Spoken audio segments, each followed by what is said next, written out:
Olá, gente. Bom dia, boa tarde, boa noite. Então, hoje nós vamos fazer um pequeno estudo, as pequenas reflexões sobre ética e pesquisa. Então, o objetivo desse nosso vídeo, nosso encontro, é falar um pouco, fazer uma introdução sobre ética e pesquisa. Então, essa introdução à ética e pesquisa a gente vai trabalhar considerando principalmente alguns aspectos: o aspecto da biossegurança, o aspecto da bioética, o aspecto da qualidade, e o aspecto, primeiro, inicialmente, da ética em si. Então, ética, bioética, biossegurança e a qualidade. Essas coisas estão intercaladas, porque, óbvio, em pesquisa, nós estamos, lógico, a bioética é um campo muito amplo, a biossegurança é um campo muito amplo, a própria qualidade, a ideia de qualidade é um campo muito amplo, mas nós vamos nos ater primeiro numa parte da introdução, uma introdução, então nós vamos ver de forma superficial alguns desses aspectos, alguns dessas categorias e falar um pouco sobre elas, mas também ela é superficial, ela é introdutória, considerando principalmente a transdisciplinaridade que envolve a ética em pesquisa, essa introdução à ética em pesquisa. Então, a gente vai fazer esse percurso, me acompanha aí, não se esqueça de nos acompanhar nas redes sociais, no Instagram em especial, @profromilson, mas em todas as redes, Facebook, no YouTube e outras dimensões, certo? Então eu fiz um roteiro aqui, eu vou tentar seguir esse roteiro e aí a gente vai conversando um pouco introduzindo um pouco essa temática da ética e pesquisa. Então, a primeira coisa que a gente tem que pensar é que a ética, ela tem uma dimensão que envolve a conduta do ser humano. E quando nós falamos ética e ser humano, nós estamos falando procedimentos, comportamentos, e a questão ética em pesquisa também, além disso, tem a ver com direitos humanos. O direito, por exemplo, daquela pessoa que vai ser entrevistada, daquela pessoa que vai ter o seu material coletado, seu material biológico, aquela pessoa que tem os seus dados pessoais, no caso das ciências humanas, ciências sociais, no caso do material biológico para as ciências biológicas, nas ciências médicas, nas áreas de enfermagem, medicina, nutrição, odontologia. Então, implica, e aí a gente começa a pensar já numa dimensão que implica a questão do direito do informante de ter os seus dados, primeiro o sigilo, mas também o direito de receber os benefícios da pesquisa da qual ele foi um informante. Isso é uma questão ética também. Uma outra questão, então, que envolve a ética nessa linha é a possibilidade de que você, pesquisador, estudante, seja transparente, com o seu informante. E você estabeleça quais são o método, qual é a finalidade, quais são os objetivos, qual é a metodologia utilizada, quais são os procedimentos que vão ser utilizados, para que o estudante, ou melhor, para que o informante, ele tenha, digamos assim, uma clareza, esteja muito seguro sobre o que vai acontecer com ele, principalmente nos casos de as áreas como, por exemplo, as ciências biológicas, onde a coleta de material biológico, a coleta de material genético, material genético, então, e outros materiais que são coletados. Então, é importante, isso é uma concepção ética, da conduta do profissional, da conduta dos profissionais, das profissionais que vão fazer a pesquisa. quer seja no âmbito, né, das ciências biológicas, das ciências da natureza, das ciências humanas, das ciências sociais. Então, o primeiro aspecto é a ética, enquanto conduta, procedimento, enquanto direito do paciente. Tem um aspecto também que é importante e que tem a ver com a ética, com melhor, com esses procedimentos, essas fontes, que no caso também com animais. Né? Lógico que a gente não vai usar muito, eu particularmente, apesar de haver controvérsias, mas vamos utilizar a questão moral, pelo menos, né? Na questão dos animais. Né? É complicado ainda entender que há uma ética animal, mas há um princípio ético na sua conduta moral. Né? Então, a ética como algo mais universal, mais abrangente, mais ligado à questão humana, e a moral ligada nessa relação com os animais, com a natureza, com o meio ambiente. Eu particularmente não diferencio, mas didaticamente vamos diferenciar aqui para que a gente possa perceber. Então, há também nessa dimensão ética, essa ética em pesquisa, uma conduta moral, né? Que no mínimo é imoral a conduta que a gente tem, porque numa pesquisa que envolve o meio ambiente, envolve animais, plantas, né? E que uma conduta especificamente com animal, com animais de laboratório, com animais para experimentos, como foram feitos muito com macacos, com ratos, né? Com camundongos, com cobaias. Né? Então, a ética e a bioética, ela é muito presente nessas condutas, né? Nessas condutas com o seu, digamos assim, com o seu trabalho, com o seu ambiente de trabalho. Mas a gente vai ver isso mais adiante. E também, mas não só com a bioética, não só aí com a que eu falei ética, mas na área das ciências sociais e das humanas, na sua conduta com o seu informante, na sua conduta com os dados que você vai utilizar, e eu agora aí com a área de tecnologia da informação, né, com das TICs, de tecnologia de informação e comunicação, com os dados que são coletados nas redes sociais. Então existe uma série de critérios que envolvem dimensões éticas e morais que são regulamentadas. Né? Então não são apenas dimensões abstratas, mas são dimensões concretas que são observadas. Né?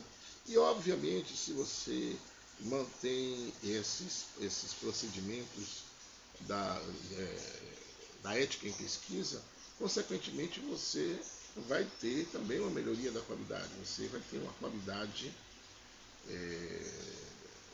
dos seus procedimentos, né? Porque você vai estar atento a determinadas dimensões que afetam diretamente a qualidade das informações que você coleta, da credibilidade das informações que você está apresentando, dos dados que você está apresentando, da segurança e a biossegurança. Obviamente, se você não trabalha com procedimentos, com protocolos, né, muito bem definidos, é capaz de você contaminar uma amostra, é capaz de você contaminar o material que você está colocando, você influenciar na pesquisa a resposta dos seus informantes. Então, todas essas dimensões elas estão intercaladas, elas estão envolvidas, né, e elas estão disseminadas. Feita essa pequena introdução, eu tenho um roteirozinho aqui que eu vou seguir para que a gente possa, então, começar a pensar. A primeira coisa que eu queria pensar é a agenda ambiental na administração pública.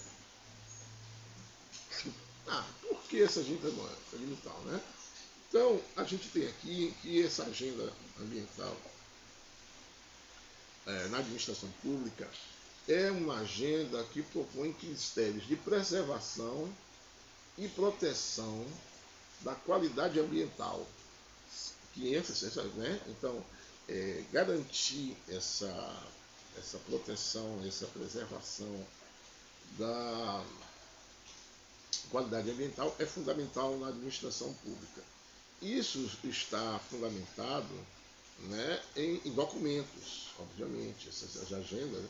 A agenda ela tem como base a Agenda 21, a ECO 92, que foram, digamos assim, foram documentos, foram momentos que levaram, né, o que levou a administração pública a começar a refletir sobre essa relação com o meio ambiente, sobre a relação com a necessidade de garantir a sustentabilidade, de garantir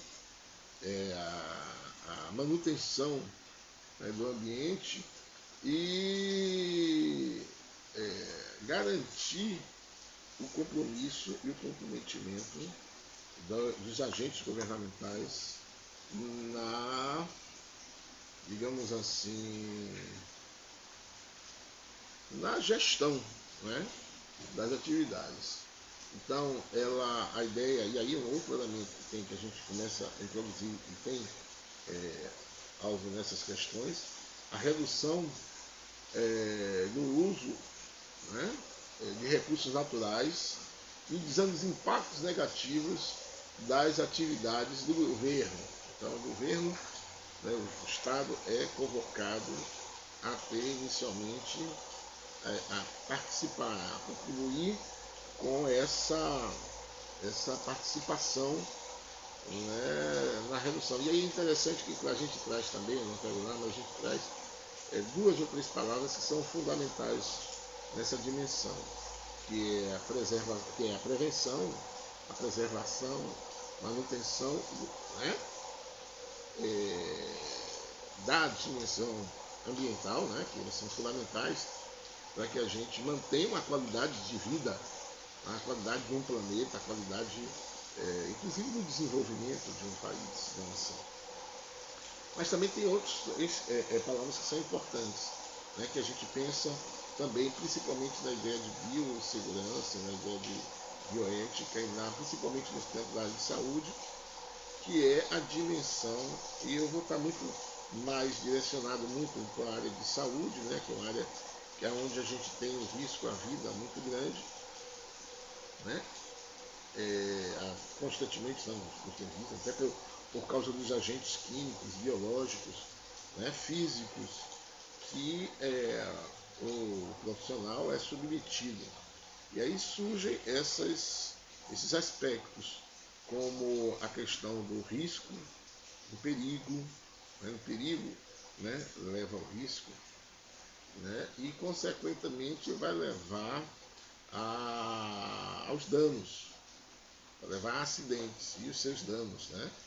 Então são palavras que são importantes e que estão intercaladas nesse campo da bioética, da biossegurança, da qualidade, né? Uma agenda que o governo precisou e precisa tomar, né? No caso do Brasil, isso é muito mais documentado e sistematizado nessa agenda governamental, né, na administração pública, a partir da Agenda 21 e da ECO 92, e que todos sabem como são importantes.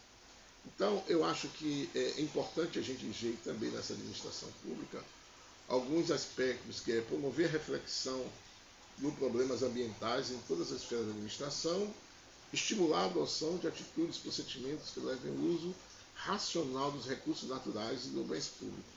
Então, é óbvio que isso é fundamental, né? Que os agentes públicos eles construam políticas e estratégias de prevenção e de promoção do cuidado com o meio ambiente, da preservação do meio ambiente, da prevenção de acidentes. Então, é preciso que os agentes públicos, eles, digamos assim, estejam envolvidos nessa agenda que é de todos, mas é preciso que o governo, que o Estado ganhe essa responsabilidade. Então, ele tem a ideia de pensar, né, e prevenir o diagnóstico, contendo o seguinte: o consumo de recursos.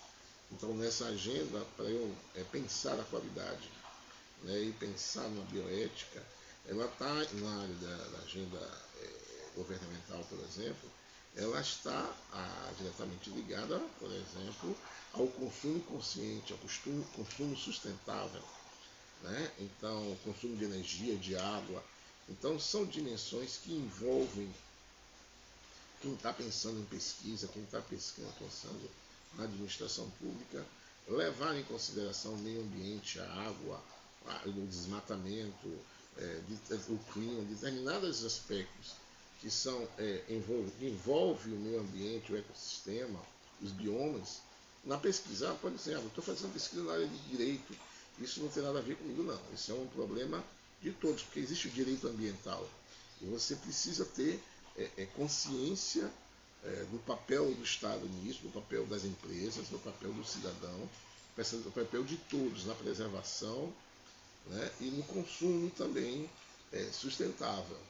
Né? A ideia da utilização de materiais inflamáveis, né, e aí entra também na questão da biossegurança, na dimensão, e eu volto sempre a dizer, as coisas não são excludentes, elas se agregam. Né? Então, lógico, na medida que o Estado se preocupa com a geração de ruídos, né? E aí você tem uma preocupação. O ruído pode causar, inclusive, um acidente, um problema, digamos assim, né? Pode causar problemas na audição. Então, o Estado, é preciso que o Estado e os seus instrumentos regulamentem essas atividades a fim de preservar, né, a ambiência, não só o ambiente físico, mas o ambiente social.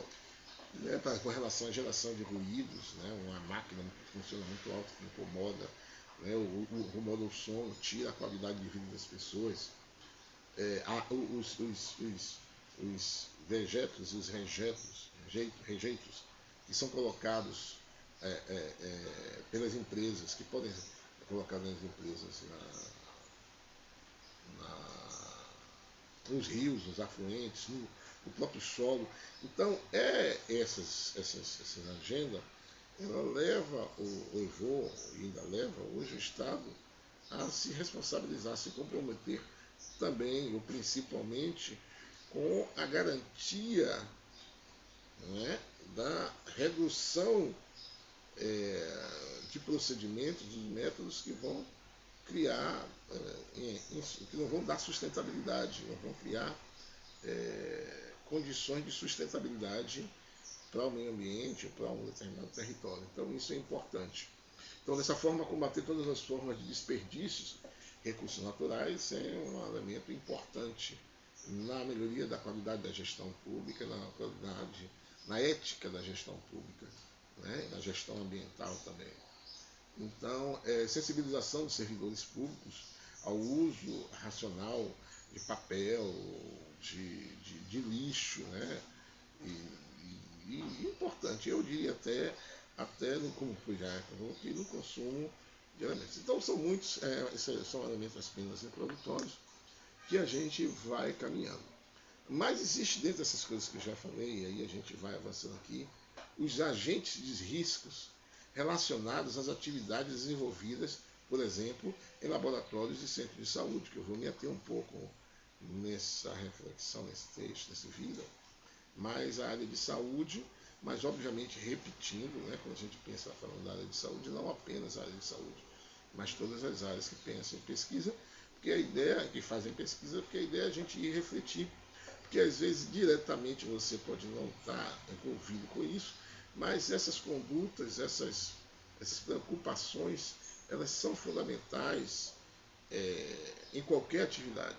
Pensar agente de risco, você pode estar fazendo uma pesquisa no campo das ciências sociais, você está num ambiente que tem um produto, um agente que é potencial, né, causador de acidente, então é um agente de risco, é um agente, né, que causa perigo à vida, que causa risco, que pode causar danos e que você, como pesquisador, está ali envolvido e é exposto. Então, essas questões não são apenas envolvidas com o pessoal da área de saúde, o pessoal que trabalha com laboratório, com experimentos de animais, essas questões, mas para todos, todos precisam saber. Obviamente que tem na atividade laboratorial, no laboratório você determina tendo determinadas questões que são mais relevantes. Então, a ideia do acidente, do perigo, do risco, é fundamental na gente compreender nessas atividades. E aí, né, então, quando a gente pensa no perigo, perigo é uma situação, né, onde a fonte ou agente de risco. Então, o perigo vem antes do risco. E isso é importante na atividade de pesquisa, você está atento a isso, né? Então, o perigo ele é seguido por um risco, né? E o que é o risco? O risco está associado à exposição ao perigo, obviamente, né? A possibilidade de sofrer efeitos nocivos resultantes dessa exposição, né, a um determinado fator de risco. Então, as normas da BNT elas estão aí justamente para que possa reduzir o risco, certo? Você não tem como mudar, por exemplo, o perigo de manipular um gás ou manipular um produto químico, mas você pode reduzir o risco, né?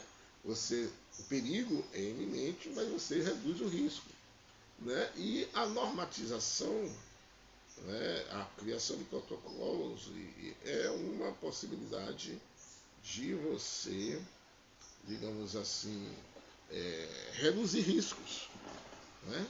E esse reduzir a probabilidade de, de acidente. Então essas coisas estão envolvidas também, né? E essas coisas estão diretamente relacionadas também ao perigo e o risco, né? Ao tempo de exposição, à concentração.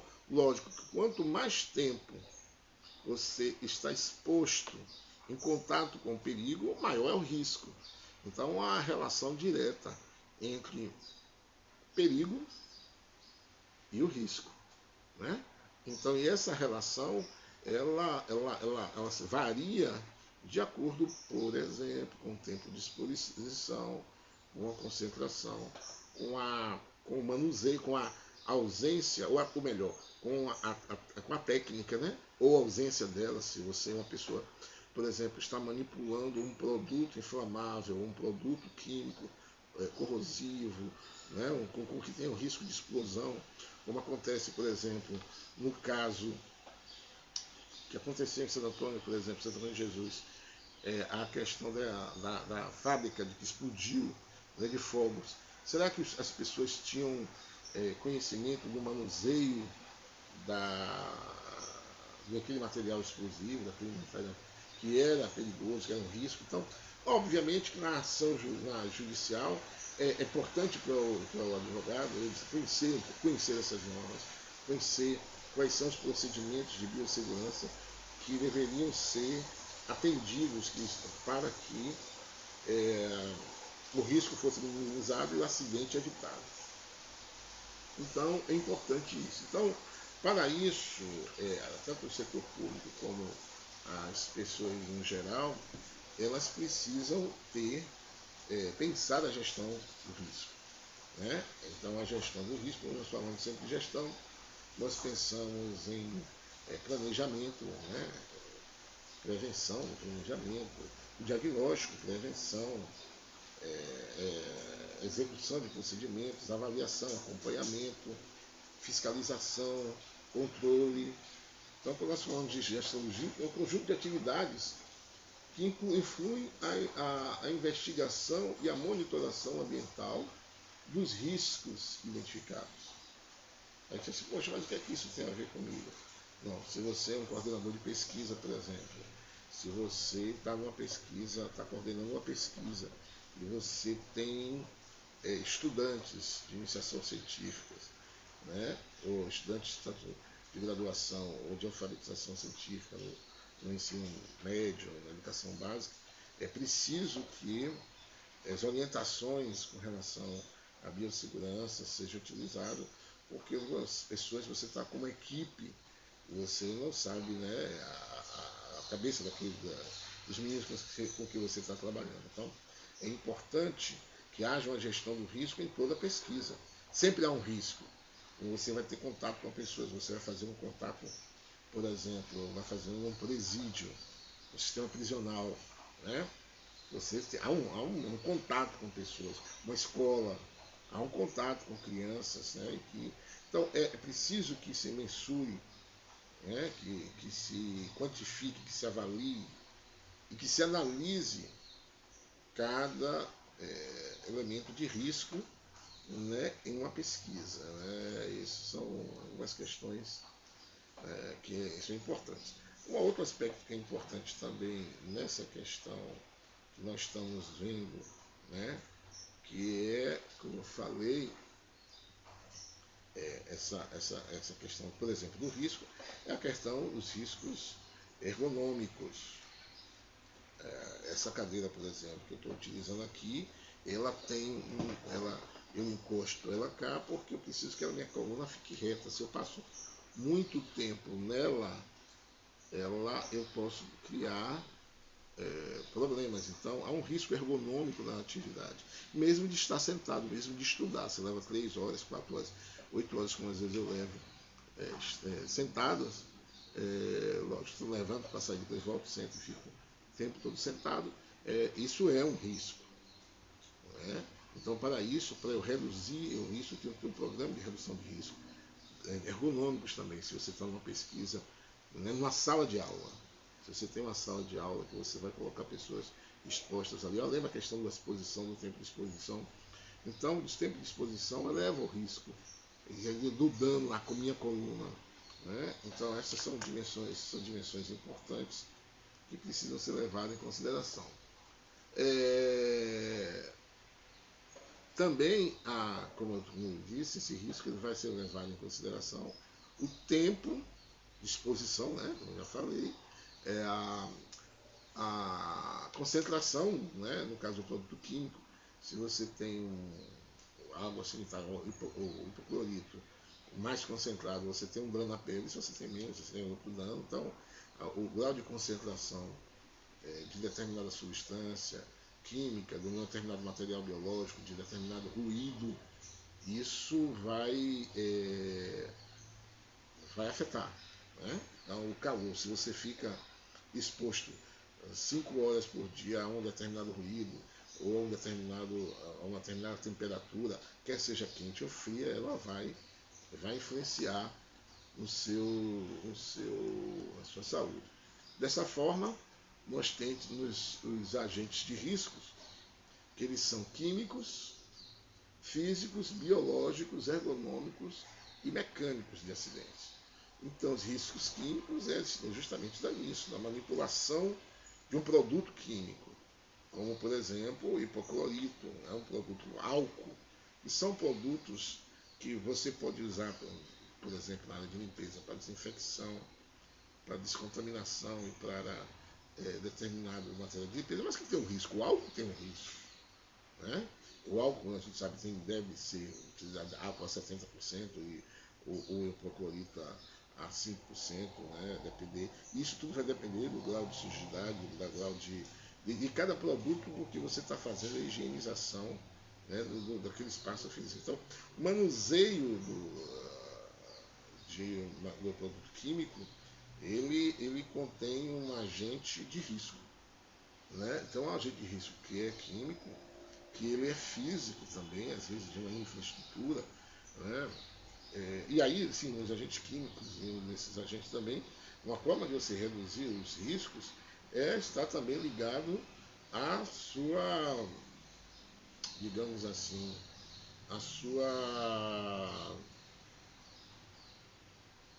os EPIs, né? Os equipamentos de proteção individual, né? Que você vai utilizar para evitar que esse perigo se transforme em risco e esse risco se transforme em acidente e esse acidente se transforme em dano e esse dano se transforme em irreversíveis. Né? Tem danos reversíveis e danos irreversíveis. Então, esses aspectos do EPI também envolvem na manipulação desses materiais químicos, né? Mas também existem os agentes de risco físico, né? Que, por exemplo, você tem se você, por exemplo, vai fazer uma pesquisa na área de engenharia, de construção civil, o capacete é importante você colocar, porque é um risco de queda de um.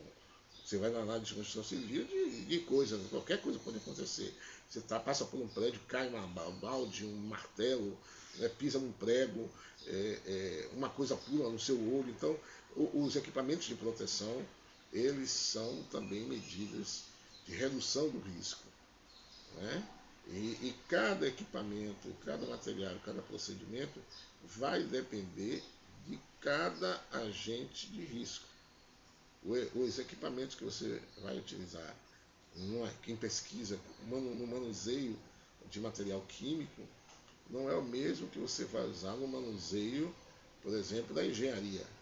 Você pode usar até um óculos, mesmo, você pode usar um óculos, mas às vezes é diferente o que você vai usar manuseando uma funilaria com aquelas faíscas que saem da funilaria, do que você usando um produto químico ou você usando um cimento, manipulando um cimento que vai ter acesso a seus olhos. Então, os agentes físicos, aí a infraestrutura é importante. Às vezes o tipo de piso pode causar um risco, né? O calor, você faz uma construção, e essas coisas todas envolvem, como eu digo, o pesquisador, que ele tem que tomar consciência desses riscos quando ele está em pesquisa, né? E ele precisa estar atento a essas dimensões. Mas até em sua casa mesmo, no seu dia a dia, na hora que você vai construir. Quem tem idoso, se você tem um ambiente e tem idoso, é óbvio que você vai fazer. E isso também pode ser um próprio objeto de pesquisa, você investigar as instalações de um asilo, né, e ver a conformidade ou não dentro das normas da vigilância sanitária, das normas técnicas. E isso em si é um objeto de investigação. Mas você, como pesquisador, também precisa estar consciente, saber disso, para saber identificar e prevenir, né, com que esses agentes de risco, né, possam se tornar efetivamente em perigo, em risco, em dano e danos irreversíveis. Outros são os agentes biológicos, que são também importantes para a gente entender. Se você tem um trabalho com material, com placentas, com manuseio de material biológico, quem trabalha com anatomopatologia, que vai trabalhar com peças de pessoas, né, partes do corpo. E isso tudo é importante você conhecer no âmbito da biossegurança, né, no sentido de você estar atento a isso, né, atento a esses procedimentos e quais são os procedimentos e os procedimentos de bioética. Determinados materiais que você manuseia, né, principalmente quando você lida com o corpo dessas pessoas, né, é importante você pensar essas dimensões. Dimensões ergonômicas, como eu falei, que é agente ergonômico, que está ligado à concentração e o tempo. Todos esses aí tem gente ligado, tem a ver com, como eu sempre digo, com o tempo de exposição, com a concentração, com o manuseio técnico, com o ambiente, se ele é adequado. Às vezes você está manipulando um produto num laboratório, uma bancada de laboratório, mas que o clima, ou melhor, a temperatura da sala não é o ideal para aquele produto, para você estocar aquele produto. Então, às vezes, você, na própria, digamos assim, ausência de técnica, no estocar um determinado produto, você pode colocar em risco tanto o seu resultado da sua pesquisa, da sua amostra de pesquisa, não vai causar alteração, como risco à sua saúde e a de outros no ambiente, né? Às vezes é importante estar atento a isso.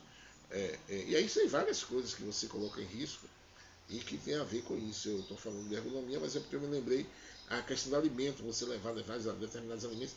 O pesquisador ele tem que estar sempre atento a não colocar em risco a sua vida, não colocar em risco, principalmente primeiro, até vou inverter, né? Não colocar em risco primeiro a vida do outro, em todas as dimensões, né? Constrangimento, privacidade, que são aspectos que envolvem o outro e essa envolve a ética, né? Cuidado com pessoas de menor idade, faixa etária, né? Tanto para menor como maior, compreender a sensibilidade daquele outro que está ali, os direitos que aquele outro tem, a sua privacidade, a conhecimento dos procedimentos, também o direito à sua própria vida como pesquisador, você, né? Coloca em risco, você está colocando em risco, e dos seus dados de pesquisa, né? O que vai dar credibilidade, e aí entra a dimensão também da qualidade, assim como tem na qualidade de serviço público, na qualidade de pesquisa, é você adequar e fazer esses procedimentos de forma adequada com relação a esses aspectos. Dessa forma, a ergonomia ela é também fundamental. Né? A ergonomia ela é os aspectos ergonômicos a serem considerados, eles são importantes e fundamentais para que a gente possa tomar cuidado na pesquisa, começar com os dados. E outros são os riscos mecânicos de acidente. Você vai ter aí, por exemplo, o manuseio de uma, digamos assim, de uma máquina, né? Então você está trabalhando, por exemplo, uma vez eu fui ver, né? Você está na área de saúde e você está fazendo uma pesquisa e essa pesquisa, e foi pesquisa numa lavanderia, e fui ver o tempo, a rotatividade dos tecidos, dos materiais, e o tempo que eles tinham de vida útil e tal, essas questões. Mas aí quando você entra nesse ambiente, você vê uma máquina, né, uma máquina de centrifugar. E aí, né, preciso que você tenha consciência e tenha cuidado, né, na hora se que uma máquina industrial vai entrar em operação. Né? Eu falei uma máquina, mas qualquer, você pode fazer qualquer, você vai fazer uma pesquisa sobre saúde do trabalhador, você vai fazer os direitos do trabalhador. Então, volto a dizer, esses aspectos eu estou concentrando mais a saúde, na área de saúde, porque é um risco, digamos assim, o dano é muito grande, que é uma vida, é a amputação de um braço, é uma cegueira, mas isso implica também na área do direito, na área das ciências sociais, da área das ciências humanas. É importante entender isso na área de pedagogia, né? E o professor, a professora, por exemplo, estão constantemente sendo exposto ao giz, naquela época, né? Era imposto ao giz, mas também exposto também à garganta, a falar alto por causa da turma, e horas, todos os dias, falando num tom de voz alta.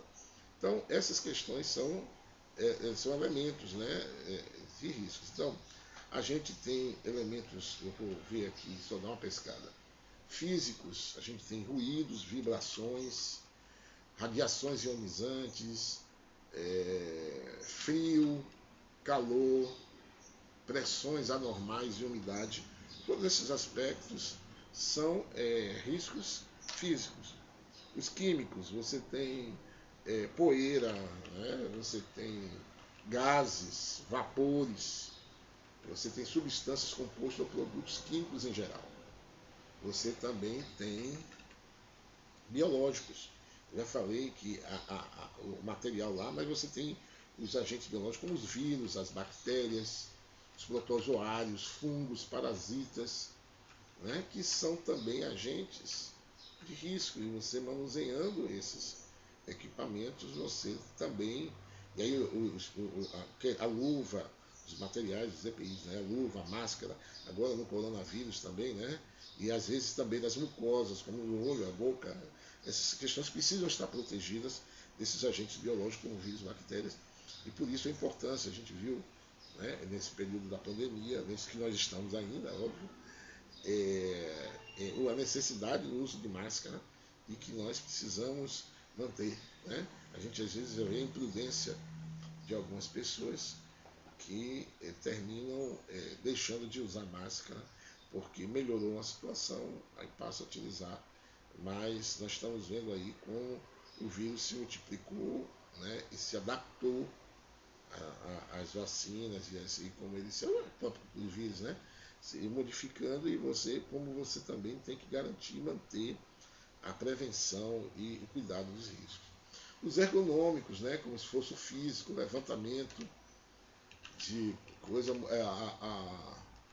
ações repetitivas, é preciso que você esteja atento, isso causa um risco, né? Isso é um aspecto da biossegurança, você, né, estar atento ao risco que aquelas atividades compõem, a dupla jornada de trabalho, trabalho em excesso, né, é um risco ergonômico que você vai ter que saber lidar com isso. E isso é uma coisa de pesquisa, e o pesquisador também ele tem que estar atento a isso. Porque nessa questão da ergonomia é um problema que para o professor, para o intelectual, para o pesquisador, para o cientista, é um risco nós que somos pesquisadores e cientistas que temos que estar atentos a isso, né? Com relação à postura inadequada, a necessidade de manter um nível de produtividade, um nível de eficiência, e isso tudo termina afetando e causando risco à nossa saúde, né, causando doenças e assim por diante. Na questão mecânica de acidentes, dos agentes mecânicos, a gente tem arranjos físicos inadequados, o ambiente inadequado, né, com ruídos, ou iluminação inadequada, ou vibrações, né, ou outras situações que são inadequadas, máquinas e equipamentos sem proteção, com defeito, ferramentas defeituosas, o manuseio de ferramentas defeituosas. Isso é importante também quando você vai fazer uma pesquisa, se você vai trabalhar e utilizar determinados equipamentos. E isso, volto a repetir, como estou repetindo sempre, só para chamar a atenção, que às vezes a gente vai, aí quando a gente pensa, a gente já, digamos assim, a gente já esquece às vezes que nós estamos introduzindo essa questão da ética em pesquisa, né, e trabalhando a biossegurança, a bioética, a ética, a qualidade, e como esses aspectos interferem nos resultados da sua pesquisa. Tudo isso vai interferir. Né? Às vezes você pode pegar um problema, é um defeito do equipamento, e você pensa que o defeito é do procedimento. Os procedimentos, você vai fazer uma pesquisa, e uma pesquisa não deu certo, mas não é o problema do método que você usou, da metodologia, o problema é do equipamento que você está utilizando, que ele é inadequado, né? Ou que ele colocou em risco, ou que você colocou um equipamento que vai colocar o profissional, né, em muito tempo de exposição, e isso baixa a qualidade, baixa a produtividade, e aí você tem uma deturpação do seu dado. Você, por exemplo, você vai fazer uma pesquisa sobre produtividade, sobre produção, e o problema, você acha que o problema é, da ineficiência do trabalhador. Quando na realidade pode ser a inadequação do equipamento, o problema, o defeito no equipamento. Então, o procedimento da biossegurança, ela não serve apenas de proteção, mas serve também para você aferir, verificar a qualidade do dado que está utilizando e ter critério para levar em consideração esses aspectos. Bom, um outro aspecto que eu queria chamar é a questão do acidente, né, de trabalho, que é importante, eu vou passar rapidamente por esse aí, que é o registro de acidente. Né? Lógico que isso é importante, isso é um aspecto da biossegurança. A necessidade de você registrar, porque isso está diretamente a ver com a saúde do trabalhador. Então, existe, deve ter, tanto em qualquer espaço de pesquisa, deve ter protocolo de acidente, principalmente você vai a campo. Né? Então é preciso que você preveja e previna acidentes e que haja um protocolo, principalmente quando você vai trabalhar com equipe de pesquisa em campo, né? Um professor que vai levar uma sala de aula a campo, em campo, né, para fazer uma pesquisa, para fazer um trabalho de campo, é importante que haja protocolos, né, que haja procedimentos e inclusive protocolos no caso de acidente. Então é preciso haver um pequeno protocolo. Lógico que esses protocolos, essa burocracia, ela irá variar a depender da sua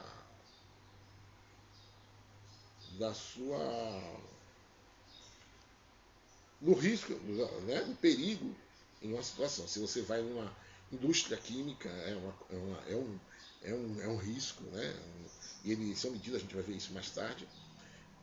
Ou se você vai numa escola, é outro risco. Você vai num hospital, é outro risco. Você vai dentro do hospital, você vai numa ala, né, um determinado hospital que trabalha com doenças infecciosas, é um risco. Você vai num hospital clínico, pediátrico, é outro risco. Então, se você vai fazer uma pesquisa em um determinado bairro, há um risco, o ambiente é um risco, há um perigo e, consequentemente, risco, né, e um dano que pode ser causado, então, tanto no meio ambiente como nas relações sociais. Então, todos esses aspectos são importantes na hora de se pensar a pesquisa, na hora de se executar a pesquisa, na hora de se planejar, na hora de elaborar o projeto.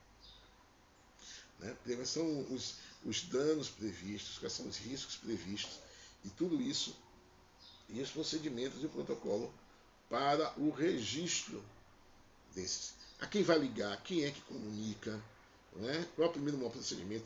Hoje a gente já sabe, mas que não pode tocar um acidente, houve um acidente, como é que procede? Mexe no paciente, toca no paciente? Não. Remove o paciente? Não. Né? Vai chamar SAMU, anuncia quem, né? Se você está num acidente externo, se num laboratório, você vai fazer o que? Você aciona, existem, a depender da empresa, a depender do local que você esteja, existe determinados protocolos, aonde é colocado que um acidente de trabalho envolve quem? É só o trabalhador, quem está ali também, o visitante. Então, são protocolos, são atividades que são necessárias que a gente tenha consciente, que o pesquisador esteja consciente disso, porque fazer a pesquisa é circular em ambientes. E esses ambientes podem causar risco, quer sejam riscos que envolvam a estrutura física, a estrutura adequada, onde você adentra aquele espaço, automaticamente você está exposto a uma situação de perigo e uma situação de risco. Né? E lógico, a gente já sabe que risco tem a ver com probabilidade de que um acidente ocorra ou de que um dano possa ocorrer. Tudo isso, como eu já disse, isso é discutível, mais adiante, não talvez nesse vídeo, no próximo, mas que é importante a gente perceber. Então eu acho que para a gente pensar essas questões, né, da saúde do trabalhador, da biossegurança, como aspectos, e você também como pesquisador, você como professor de universidade, de uma faculdade, de uma escola, que vai levar estudantes para uma pesquisa de campo, para uma visita, né, uma observação, uma pesquisa de campo, né? Então você tem que estar atento e atenta a determinados procedimentos, né, e determinados critérios, né, para serem observados nessa questão. Então, quando a gente pensa em bioética e segurança, como a gente já viu, né, a gente poderia definir a ética como questão e a bioética, né, a gente pensando a bioética, e pensa que a bioética quer então como princípio básico a defesa da dignidade humana dentro das áreas de biologia e de medicina. A bioética tem visto muito essa dimensão da dignidade humana. E a bioética, a gente vai ampliando não só na área de biologia e medicina, né? Mas a gente pode ampliar mais essas dimensões para a dimensão do meio ambiente, para a dimensão do ser humano no geral. Né? Mas a definição clássica está por aí. Né? Então ela exige um conjunto de várias disciplinas. Bioética é uma ciência, uma área transdisciplinar. Né? À medida que ele trabalha com a dignidade humana, ela trabalha com diversos aspectos da dignidade humana. Então ela na realidade, quando a gente pensa em bioética, né, em ética, a gente pensa como um sistema ético. Né? Na realidade, quando a gente pensa, por quê? Porque nós estamos pensando em dimensões que envolvem uma série de áreas. O tempo está passando, eu vou adiantar, né? E porque senão vamos demorar bastante, mas de qualquer forma não tem como eu pular. Bom, então vamos ver aqui. Eu vou tentar seguir mais o roteiro para evitar mais questões, né? E que a gente termine mais. Então, quando a gente pensa em bioética, nós precisamos pensar em benevolência, prudência, autonomia, justiça e responsabilidade. Então, a bioética ela envolve benevolência, justiça, autonomia, responsabilidade, prudência. Né? Deixa eu ver se é isso mesmo. 1, 2, 3, 4, 5. Ótimo. Então a gente não esquece mais. São 5, digamos assim, dimensões que a gente tem que cuidar quando a gente pensa em bioética. Então a gente tem a benevolência, prudência, a justiça, a autonomia e a responsabilidade. Cada uma dessas dimensões, ela é importante. Eu vou dizer rapidamente, né? Então, quando a gente pensa em beneficência, é um benefício, né, que a gente causa e a gente tem um compromisso, principalmente quando você trabalha com pesquisa com seres humanos, com as ciências humanas, sociais, na área médica principalmente, mas nas ciências sociais, ciências humanas, quando você pensa o benefício que a sua pesquisa vai trazer para os seus informantes, para aquelas pessoas que forneceram seu material biológico, para aquelas pessoas que forneceram o seu lado. Então, os benefícios que são importantes você desenvolver, isso é uma dimensão ética e bioética. Né? Uma outra dimensão é a dimensão da prudência. Né? É importante você ser prudente na sua conduta em pesquisa. A prudência que envolve N fatores, N elementos, vários elementos, né? Mas é uma forma de olhar para não ser muito invasiva, como você conduz uma entrevista, por exemplo. Como você tem que ter uma atitude preventiva e prudente no lidar com dados de crianças, de adolescentes, fazer uma pesquisa com adolescentes, numa escola, trabalhar com adolescentes, ou com idosos, né? Ou com mulheres, ou com grupos vulneráveis. Então, a prudência, o bom senso é importante na dimensão da bioética, da ética, né, em pesquisa. Uma outra questão é a autonomia. Isso é importantíssimo. Né? Os termos de assentimento, os termos de consentimento. É importante que o estudante, que o informante, e que da onde você vai tirar os dados, por exemplo, no caso de ciências sociais e ciências humanas, é importante que numa entrevista, num questionário, que ele autorize você. A autonomia, e aí por isso que a gente viu que a bioética, no caso a ética também, a dignidade humana, é preciso eu dar o direito ao meu informante de escolher quem é os dados dele divulgados ou não. Obviamente que eu não estou contando aí que você vai expor, não, obviamente. Isso aí eles nem contam, mas ele tem os seus dados, a pessoa pode não querer, ou ele pode ser identificado, né, os dados de quem é e tal. Então ele tem o direito, né, a decidir o que será feito com as suas informações. A outra questão é a responsabilidade, obviamente, o pesquisador ele tem que ter uma dose de responsabilidade nesse manuseio desses dados, nessa conduta, dessas questões. E o que eu queria mais pegar é a justiça. Né? É garantir, por exemplo, na dimensão da bioética, eu gosto de trabalhar a justiça no sentido do retorno, né, de garantir a equidade, né, e dos dados. Deixa eu pescar aqui uma coisa. Deixa eu ver se eu estou. A justiça a necessidade de se procurar que os benefícios alcançados pelo conhecimento a serem adquiridos sejam distribuídos de forma mais equitativa. Na sociedade brasileira isso é possível, né? Nós tivemos várias pessoas, melhor, vários grupos de humanos, os judeus, negros, indígenas, que foram submetidos a pesquisas, né, a investigações, que, sem contar as dimensões que hoje são ilegais, são imorais, antiéticas, mas eles não têm o direito de se beneficiar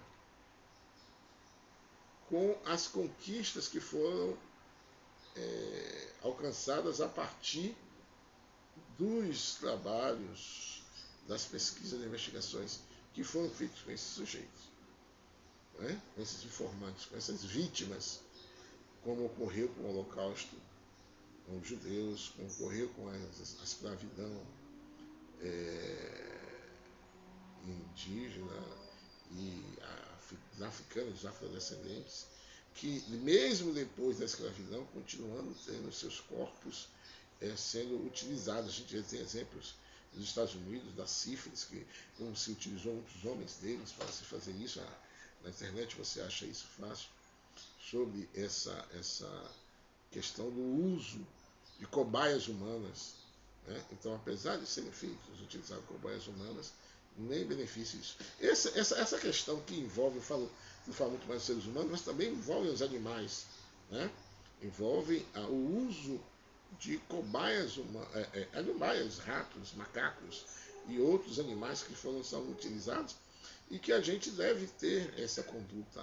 Esses cobaias, esses materiais, eles estão sujeitos à fiscalização, a controle, a normatização, né, as normas técnicas, as normas de uso e de utilização, sempre visando, a gente vai ver isso, os 3 R's, né, reduzir os danos, né, diminuir, a gente vai ver isso mais adiante.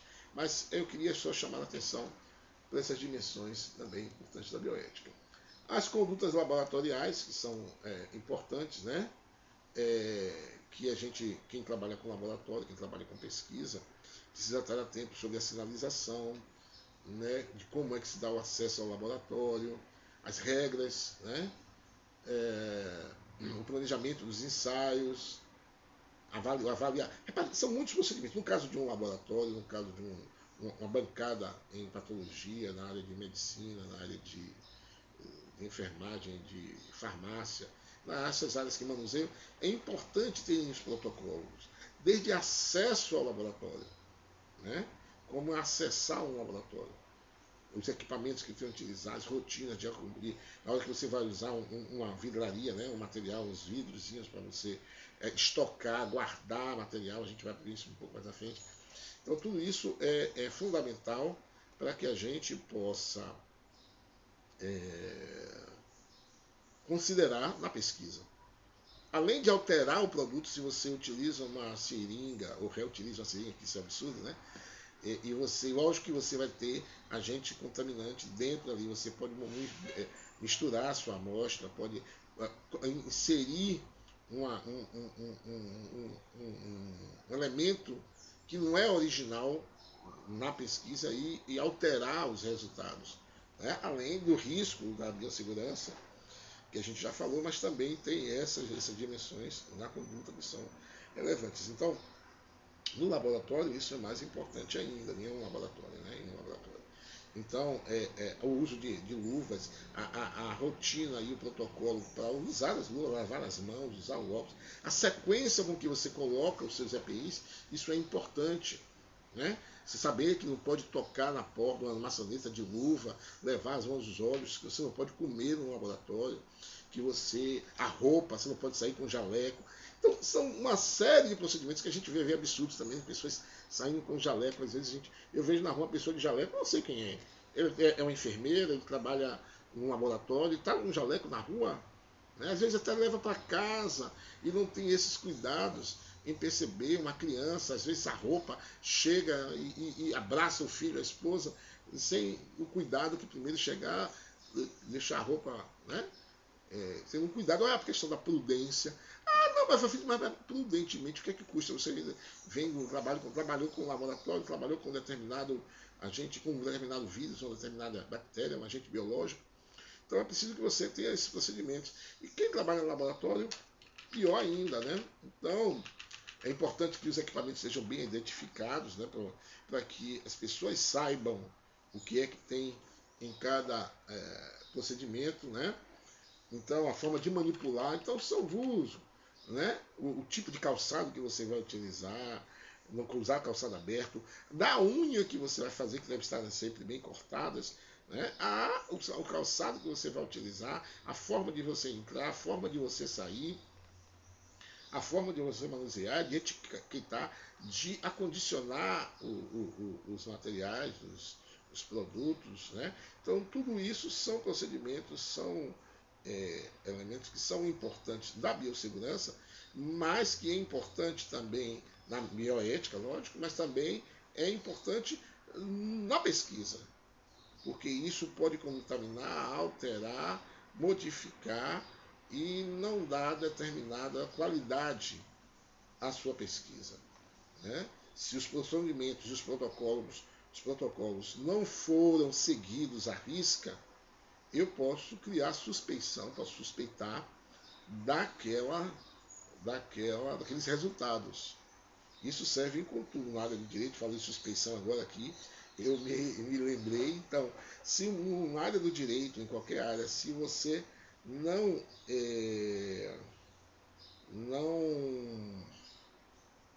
digamos assim, não segue protocolos, não cria protocolos, né, que garantam protocolos, você pode pôr mais de um, que garantam a qualidade, né, a biossegurança.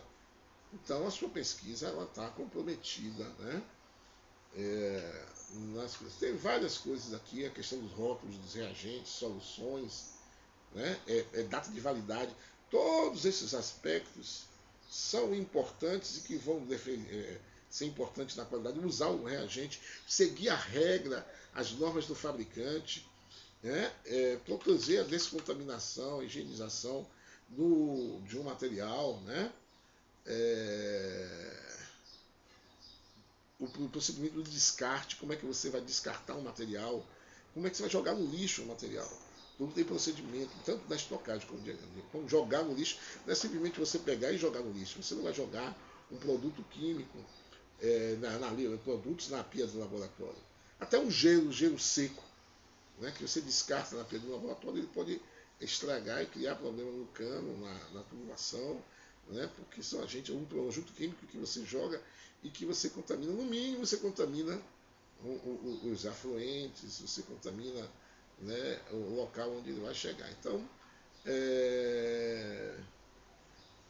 outros procedimentos que você tem que levar em consideração, né, que tem a ver com a biossegurança, que é essa dimensão de você não ir para o laboratório, não estar com a ferida aberta, né, com algum problema, né, e que cause risco à sua vida, né? Bom, deixa eu ver, vamos aqui. A limpeza e a arrumação nem se fala, que é importante, né?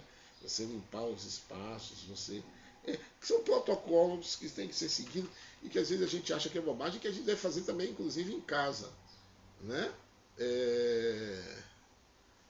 Às vezes a gente tem a mania, algumas pessoas, de roer unha, botar lápis na boca. No laboratório isso é um risco imenso, né? Então, a conduta, a ética, a bioética, a biossegurança e a qualidade na pesquisa, eles envolvem todos esses procedimentos. Eu estou correndo mais um pouco. Então, a contenção na biossegurança, ela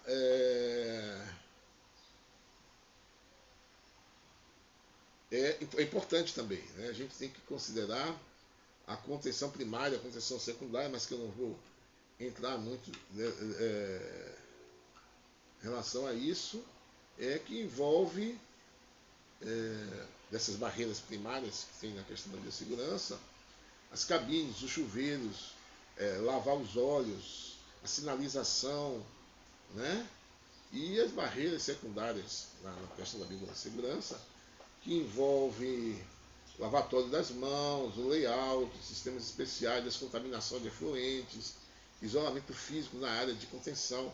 Então, são vários aspectos que envolvem a dimensão da necessidade de avaliação qualitativa constante, né, que envolve essas dimensões da contenção e biossegurança. Vamos lá avançar mais rápido. Desinfecção e esterilização em ambientes laboratoriais. Obviamente que é uma dimensão da biossegurança, mas eu volto sempre a dizer que afeta também a dimensão, isso é a biossegurança, não é uma biossegurança só na área de saúde e serviço de saúde, mas também no seu ambiente familiar, né? Porque nós manuseamos isso, né? Nós estamos em contato. E agora fica muito claro, né? O vírus, e como a gente tinha a rotina de chegar, todo mundo virou meio, teve que se atualizar um pouco nessa área de biossegurança, né?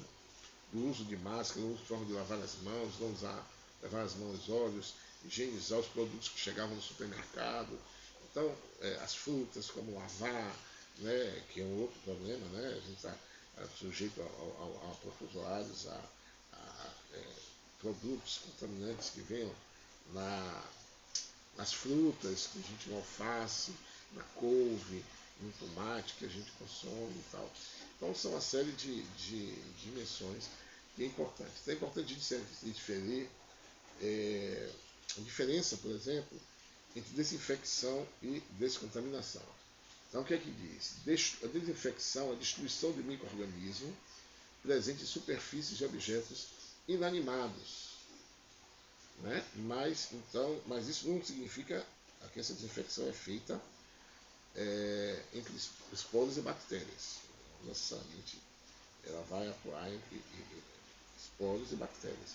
A desinfecção é feita em materiais, né, superfícies de objetos fixos. Já a descontaminação é um processo de desinfecção ou esterilização, né, de forma a torná-lo seguro para a manipulação. Então, pode ser objetos de superfícies contaminadas com micro-organismos patogênicos. Asepsia, procedimento através do qual micro-organismos presentes em tecidos vivos são destruídos, eliminados por agentes microbianos. Então tem muitos aqui, eu não vou colocar tipos de esterilização, essas questões todas, porque são questões mais técnicas que a gente pode ver depois. Bom, uma outra coisa que é importante que a gente pensa na biossegurança é o gerenciamento de resíduos na área de laboratório, na área de saúde, mas também em casa também. Né?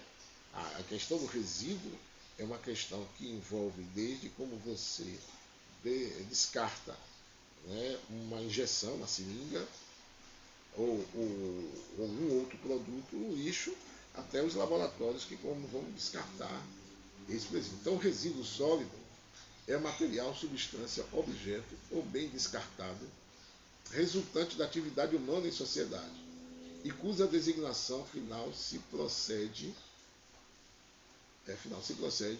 propõe proceder ou se está obrigado a proceder no estado sólido ou semissólido. Né? Então, é o descarte desse produto. Tem resíduos que são perigosos, tem rejeitos. O que é o rejeito? O rejeito não é dejeto, é rejeito. O rejeito é um resíduo sólido que, depois de esgotado todas as possibilidades de tratamento e recuperação, por processos tecnológicos disponíveis e economicamente viáveis, não apresentem outra possibilidade que não seja a disposição final ambientalmente adequada. Então, os rejeitos são, recapitulando, aquele produto que, depois de esgotado todas as possibilidades de ser esgotado, de ser, digamos assim, esterilização, descontaminação, reutilização, reaproveito, não tem jeito nenhum que você possa fazer mais para ele. O rejeito não é reciclável, né? Você já recuperou processo tecnológico, mas sempre sobra alguma coisa. Você vai fazer esse descarte. E o gerenciamento de resíduos, né, é o conjunto de ações exercida direta ou indiretamente na etapa de coleta, transporte, transbordo, tratamento e destinação final ambientalmente adequada dos resíduos sólidos à disposição final dos rejeitos. Então, o gerenciamento de resíduos sólidos é o quê? São etapas de coleta, transporte, transbordo, tratamento e destinação final ambientalmente adequada. Então você pode perceber aí que é toda uma cadeia, né? Na coleta, tratamento, todas essas dimensões envolvem o gerenciamento de resíduo, né? O transporte, que é um grande problema, que coloca isso em risco. E você, como pesquisador, você também vai ter que fazer o descarte disso. Então, é uma coisa que é importante para a nossa família, para o nosso cuidado em casa, né? Como transportar, como embalar uma seringa, um vidro que quebrou, né? Uma garrafa de vidro, uma lata, né? Que pode ter potencial de infecção, do tétano, uma coisa, um pérfuro cortante, até você estar usando o material. E como é que você vai descartar? Você usou um determinado produto, você precisou usar determinada, ou uma mais simples, né? Uma seringa, uma pipeta, alguma coisa. Como é que vai se descartar isso? Então você, como pesquisador, pesquisadora, tem que também conhecer quais são as formas, né, de se descartar os produtos e de gerenciar. Você é um pesquisador, você pode ser chamado para fazer a gerência, o gerenciamento de um laboratório, o gerenciamento de uma determinada área. Então você tem que conhecer e identificar os procedimentos de forma a garantir a segurança e a qualidade da pesquisa naquele espaço. Então compreender e protocolar, e ter um protocolo em um laboratório, em um material, um laboratório de nutrição, um laboratório de patologia, um laboratório de farmácia, né, que é importante que você considere esses aspectos. Né? Então tem a ideia do que é o tratamento de resíduos, né? Que é reduzir, eliminar o risco e o dano ao meio ambiente ou à saúde pública, isso é importante. Tratar o resíduo é o que? É reduzir ou eliminar, minimizar e eliminar o risco, né? Ou risco de dano ao meio ambiente e à saúde pública. Qual é a ideia da saúde pública aí? Né? Que envolve uma série de coisas, mas como isso é um teve introdutório, a gente vai passar rapidamente. Então, existem processos de tratamentos, eu não vou. Né? Armazenamento externo, armazenamento interno. Como é que você armazena esse produto? E, obviamente, o pesquisador precisa saber isso, porque se ele é pesquisador da área de saúde, ele vai precisar fazer isso. Se ele é um advogado na área de direito, ele vai precisar saber disso, porque ele vai estar circulando, ele vai fazer uma pesquisa em um ambiente, ele pode fazer uma pesquisa na área, por exemplo, com catadores de lixo, ou como não são catadores de lixo, a gente não chama mais isso, né? A gente chama pessoal de produtos recicláveis, os agentes de reciclagem, né? De meio ambiente. Então você, mas eu sou da área do direito, sou de pedagogia, mas você precisa saber isso. A pesquisa você não pode prever de que pesquisa você vai fazer na sua vida e quais vão ser seus objetos, principalmente hoje com o avanço da transdisciplinaridade, né? E você pode estar como auxiliar de pesquisa numa área, você pode estar como gerenciando um laboratório, você vai fazer um mestrado, vai fazer um doutorado, você está participando de um grupo de pesquisa, né? Está fazendo um grupo de trabalho, é importante que você tenha segurança e consciência desses processos. Né? Então, para isso, você precisa saber as características dos produtos, né? Saber a natureza física, os processos que envolvem. Né? Então, quais são os grupos? Eu não vou. Né? Como a gente tem aqui, deixa eu ver aqui, só falar rapidamente.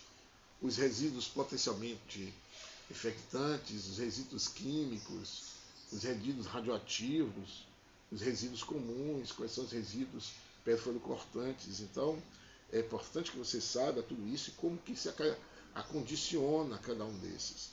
Sabendo por quê, volto a dizer, você está na pesquisa, você, um pesquisador, você pode ter algum desses resíduos, né, e saber que, por exemplo, um resíduo potencialmente infectante, né, que é classificado, existem 4 letras A, B, C, D e E, né? Então, os resíduos potencialmente infectantes você vai usar em sacos brancos, leitosos, vermelhos, e também até para você conseguir identificar, saber que produto é que tem ali dentro, né? Aquelas bombonas azuis de plástico grosso, grandes, né? Que são resíduos químicos, então você vê uma bombona daquela como resíduo, você já consegue identificar, o pesquisador já sabe que é aquilo, né? Aliás, que são caixas blindáticas, que são os produtos radioativos, você vê uma caixa blindada, né? E com aquele símbolo, né, da radioatividade e tal. Então você tem que ter atento sacos pretos, que são os sacos comuns, e os pérfuros cortantes nasquelas caixas. Às vezes, algumas pessoas, os avisados, acham, mas por que precisa tudo isso? Não, porque a gente tem que entender que é depender por isso é importante entender o material. Quando você olha disso aí, você vai entender os materiais que estão envolvidos nesse produto. Então, cada um desses aí tem uma forma de ser descartado, tem uma forma de ser tratado, tem uma forma de ser observado, e é importante que você esteja atento a essas dimensões, né? Como essas substâncias voláteis, que são um resíduo comum, os pérfuros, uma gilete, como é que eu descarto uma gilete, uma lâmina, né? A gilete é uma lâmina, né? Como é que eu faço determinadas coisas que precisa isso, como é que é feita inclusive a desinfecção e a limpeza desse material. É importante porque você é um pesquisador e você circula nos espaços, e o pesquisador tem que ser aquela pessoa que está atenta a essas questões, porque além de ter risco à vida, ela causa risco à qualidade da pesquisa, à qualidade dos dados, à qualidade das informações. Bom, gestão da qualidade de serviço de saúde, aí a gente tem também outra importante, as ISOs, as normas, né, que são importantes e que estão diretamente relacionadas com essas coisas, né? Então, as principais características dessas orientações consistem no estabelecimento de critérios para avaliação detalhada da competência técnica de um segmento ou área, que permite estabelecer critérios de planejar, organizar, executar, controlar, registrar, relatar estudos e atividades. Então, pensar em qualidade, né, de serviço de saúde, de qualquer serviço, é importante ser a ideia de implantar um sistema de gestão da qualidade, né? Se você entra num laboratório, se você vai gerenciar uma pesquisa, se você vai ser um gerente de pesquisa, se você vai ser o coordenador de pesquisa, é importante que você tenha em mente que deve haver um sistema de gestão de qualidade, né? E se você está num instituto de pesquisa, se você trabalha com um instituto de pesquisa, obviamente que você precisa estar antenado com essa questão, com esses aspectos que envolvem a qualidade em pesquisa, né? Você tem que entender que existem normas técnicas e regulamentos técnicos, né? Então, é importante você saber a diferença entre norma técnica e regulamento técnico. A norma técnica e o regulamento, né? E essa diferença, tem coisas que são obrigatórias. O regulamento ele é aprovado por um órgão governamental, né? A norma, às vezes, você tem uma instituição, uma empresa, mas é importante você ver que tem a norma e o regulamento técnico.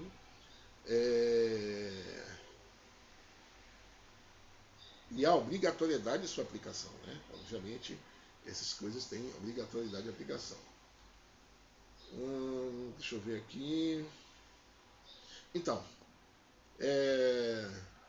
nessas normas técnicas, elas vão ditar a conformidade ou não dentro de critérios e padrões técnicos que vão influenciar na qualidade dos seus dados, na qualidade do reagente que você está utilizando, né? Quem trabalha com química, com farmacologia, pode estar utilizando um reagente inadequado, dentro das normas de diagonal, das especificações inadequadas, e isso vai causar impacto na pesquisa. Isso vai causar impacto nos resultados da pesquisa, nos dados, né, que vão ser produzidos. Então é preciso que haja o rigor metodológico e o rigor protocolar, os protocolos, para que a qualidade seja buscada. Né? Então, implantar um sistema de qualidade em pesquisa é implantar um sistema de qualidade que considere os protocolos, as normas, os procedimentos, a biossegurança, a bioética. Assim nós conseguiremos uma ética em pesquisa, uma qualidade da pesquisa, né? Os dados que vão colocar. Né? Então, você tem essa gestão, esse sistema de qualidade na dimensão estratégica, operacional e tática. E aí você tem várias dimensões que você tem que pensar a qualidade, né, na pesquisa. Isso envolve, se você está no instituto de pesquisa, no laboratório, num grupo de pesquisa, que estejam procedimentos que garantam, na realidade, essa qualidade. Né? Então, são manuais, você tem normas, né, regulamentos, mas você tem também manuais, procedimentos operacionais, protocolos, né, métodos de análise, especificações. Então, todo um critério que você mantém a qualidade. Na estocagem, se você trabalha com produtos químicos, você tem que estocar, então você tem que botar a etiqueta de quando chegou, qual é o tempo de validade, qual é isso. Lógico, vocês têm que saber, se você é um pesquisador, se ele está dentro, ele foi arquivado, foi estocado dentro da temperatura adequada. Pode ser que aquele produto que você está utilizando esteja com uma qualidade, com a data vencida. Pode ser que ele tenha sido sofrido alteração porque tomou sol ou porque não tomou sol, uma vacina porque não ficou na refrigeração adequada, né? Porque não ficou com a temperatura muito alta, a geladeira descongelou, uma qualidade de uma carne que à noite, às vezes, o estabelecimento desliga o refrigerador, obviamente que isso vai ter efeito na qualidade do produto, na qualidade da pesquisa que você vai fazer. A refrigeração não é adequada, né? Os registros, o protocolo de registro de acidente, de qualidade, de procedimentos, né? Então você tem dimensões da auditoria, a manutenção dentro desse sistema de qualidade, estabelecimento de auditorias e verificações, né? De acreditação, mas vamos botar de avaliação, vamos chamar de avaliação se os protocolos foram seguidos, se as normas foram seguidas, né, para você garantir a qualidade da sua pesquisa, quer seja no laboratório, quer seja no grupo de pesquisas. Os protocolos foram seguidos, você procedeu dessa forma, o informante estava consciente do que você ia colocar. Isso aí serve para todas as dimensões, né, das ciências humanas, ciências sociais.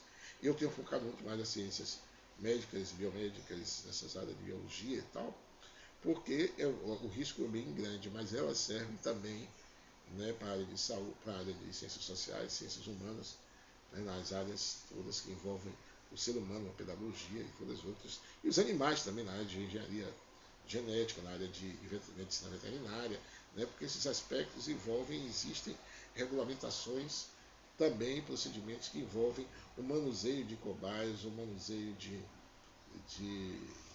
produtos. Né? Bom, né, a melhoria contínua que deve ser buscada nesse sistema de qualidade para aferir os procedimentos e a garantia da qualidade do que você vai estar presente. Então, a acreditação é o reconhecimento formal por um organismo de acreditação de que o organismo de avaliação da conformidade. Né? Então, acreditar é validar, né, é o reconhecimento da validação dos seus procedimentos. Né? Procedimentos que tem em várias áreas, na área de administração, né, a gestão de qualidade, a área de dimensão da gestão da qualidade implica nisso. A análise crítica, né? É importante pensar nessa dimensão. A bioproteção, a biossegurança é um elemento do sistema de qualidade. A bioproteção e a biossegurança são elementos na gestão da qualidade de pesquisa. Né? Então, temos ainda também mesmo as certificações, né? Acreditações e certificações. A certificação já é a certificação de produtos ou serviços, sistema de gestão e pessoas. É, por definição, realizada por uma parte atrás, ela que vai certificar. Né? Então, atesta a conformidade do modelo de gestão do fabricante e prestadores de serviço e na requisão aos serviços normativos. Então, a certificação quer dizer, olha, aquele laboratório, laboratório de nutrição, de patologia, de farmácia, de qualquer que seja, ou aquele grupo ali certificado, porque ele segue os procedimentos e normas. Né? Então, a conformidade, a eficácia, a eficiência, que é o ensaio, né? A auditoria é importante, o impacto ambiental, pensar o sistema de qualidade, pensar o impacto ambiental, né? Os indicadores, né? Indicadores de qualidade, né? As inspeções. Então, existem uma série de procedimentos e as normas, né? As normas da BNT, a ISO 9001, a 17 e todas as outras, 14, as normas e os ISOs, que vão colocando essas dimensões que vão sendo importantes. Bom, e o que é então essa gestão da biossegurança? Quando a gente pensa em gestão da biossegurança, representa um conjunto de princípios, estratégias, diretrizes e procedimentos que visam a minimização e eliminação dos riscos inerentes à atividade de pesquisa, produção de ensaios, desenvolvimento tecnológico, prestação de serviços que possam comprometer a saúde dos homens, dos animais, do meio ambiente, bem como a qualidade e confiabilidade dos resultados produzidos. Então, essa é a dimensão da biossegurança que a gente deve levar em consideração. Né? Então, a implantação dentro desses sistemas de qualidade, temos a implantação de uma política de gestão em biossegurança. Né? Então, se a gente vai pensar o meio ambiente, a saúde pública, a saúde individual, né? e os dados, é preciso que a gente pense a ideia da biossegurança como uma política. Né? Dentro do sistema de gestão, nós temos uma política de biossegurança. Temos que pensar essa política e como isso funciona. Então, essa gestão da biossegurança. E por último, mas não menos importante, o transporte de material. Repare, gente, que a história da. Antes de eu chegar no. Não, mas no final eu falo. Então, o transporte de material biológico é um outro elemento que é importante para o pesquisador precisar saber. Porque tem um descarte e ele precisa ter conhecimento também do transporte e como é a adequação do transporte desse material biológico. Ou não. Né? Como é que o material que é descartado ele é transportado. Isso é importante ele saber para que ele veja quais são os transportes internos, né, que ele vai ter que fazer, a matéria de limpeza, até poder fiscalizar, e aí eu volto a repetir. Algumas dessas informações que estão sendo passadas aqui estão sendo colocadas, né, porque você também poderá ocupar um cargo de gestão em pesquisa. Você não necessariamente vai ser um pesquisador, mas você poderá ser um gestor de pesquisa. Você poderá ser como é que se diz, como eu diria, um coordenador, um gerente de um laboratório, né? Como pesquisador você pode exercer essa função. Então é importante você ter em vista esses procedimentos para evitar acidente, evitar riscos, né? E considerar o transporte interno e o transporte externo. Bom, o vírus já chegou, ficou muito grande. Eu só queria, para encerrar, colocar que essa caminhada de consciência crítica e da introdução à pesquisa e à ética em pesquisa, né? E aí subdividindo essa introdução à ética e pesquisa em alguns aspectos de biossegurança, bioética, qualidade, né? Nessa gestão da qualidade e análise de risco em diversas dimensões. Foi uma passagem rápida para que a gente pudesse ter noção e ter ideia de como é importante, né, a ética em pesquisa. A ética não apenas na ética de reter os dados, de como eu divulgo os dados, da veracidade dos dados, mas a ética de como eu procedo com as etapas da minha pesquisa. Qualquer área que seja, lógico que isso é uma introdução, foi bem geral, cada área tem ainda suas especificidades maiores. Quando a gente vai para a área de pedagogia, você tem maior preocupação em lidar com crianças, principalmente, em determinadas dimensões que envolvem a família e outros aspectos. Quando você vai para a área do direito, você tem outras condutas, você tem um código de ética, você tem um código de ética na área da medicina, você tem as profissões em geral. Tem código de ética, elas têm código de ética, ou códigos de ética, né, diferentes. As profissões têm códigos de ética. Então a gente vai tentando caminhar. Espero que vocês consigam ter visto. Isso foi, como eu digo, uma introdução superficial, que a gente deu uma ideia. Ficamos um pouco mais nessa área de saúde também por causa da Covid-19, né, e por causa da pandemia e todas as questões que envolveram o uso de máscara, o manuseio e o cuidado, né, que a gente tem. Então, vou ficando por aqui. Espero que vocês me sigam nas redes sociais, né? Me sigam, eu estou na presidência da Associação de Pesquisadores Negros da Bahia. E, na realidade, essa é uma também contribuição da Associação de Pesquisadores Negros da Bahia, a APNB, na qual a gente vem trabalhando, militando, discutindo sobre essas questões da pesquisa. Tá bom? Beijo no coração de vocês. Espero que tenham gostado. Não se esqueçam de dar o like, de seguir nas redes sociais. Grande abraço.